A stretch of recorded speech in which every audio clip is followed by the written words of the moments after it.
अरे अंगराज कर्ण, क्या तुम ये जानकर प्रसन्न नहीं हुए कि तुम्हारे इकलौते मित्र दुर्योधन के मार्ग के सारे कांटे जलकर भस्म हो गए हैं? अब तो दुर्योधन से सिंहासन तक का मार्ग बिल्कुल दर्पण की भांति चौरस और स्वच्छ हो गया है। अंगराज, अब तुम देखोगे कि तुम्हारा प्रिय मित्र दुर्योधन पहले युवराज बना और फिर तुम देखोगे कि मेरा दुर्योधन राज मुकुट पहने हस्तिनापुर के राज सिंहासन पर विराजमान है।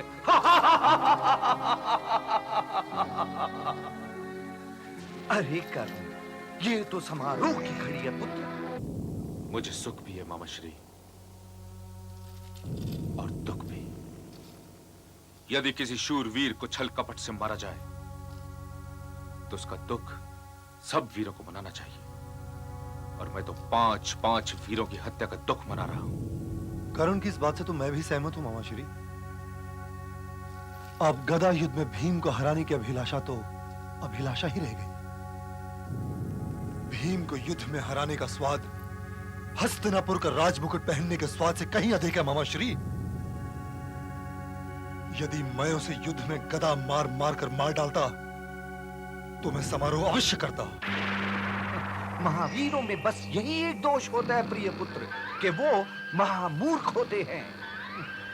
अरे तुमसे ये किसने कह दिया कि तुम्हारे प्रिय पांडव युद्ध में नहीं मारे गए? षड्यंत्र भी एक प्रकार का शस्त्र होता है, और यदि इस शस्त्र का प्रयोग तुम नहीं जानते तो इसका ये अर्थ तो नहीं कि ये शस्त्र ही नहीं।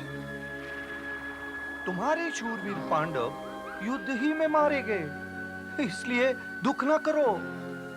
वो बड़े वीर थे, परंतु तुम्हारा ये मामा उनसे अधिक वीर निकला।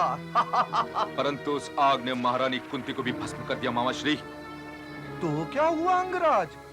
वही पुरानी कहावत है कि गेहूं के साथ घुन भी पिस जाता है। तो पिस गई बेचारी कुंती, पिस गई। पिस गई। और आनंद की बात तो यह है कि बच्चों के पितामह भीष्म भी हार मानकर कक्ष में जा छुपे हैं। किस मुंह से सामने आए?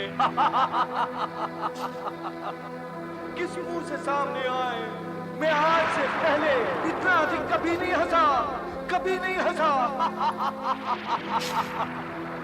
गंगा पुत्र भीष्म, गंगा पुत्र भीष्म।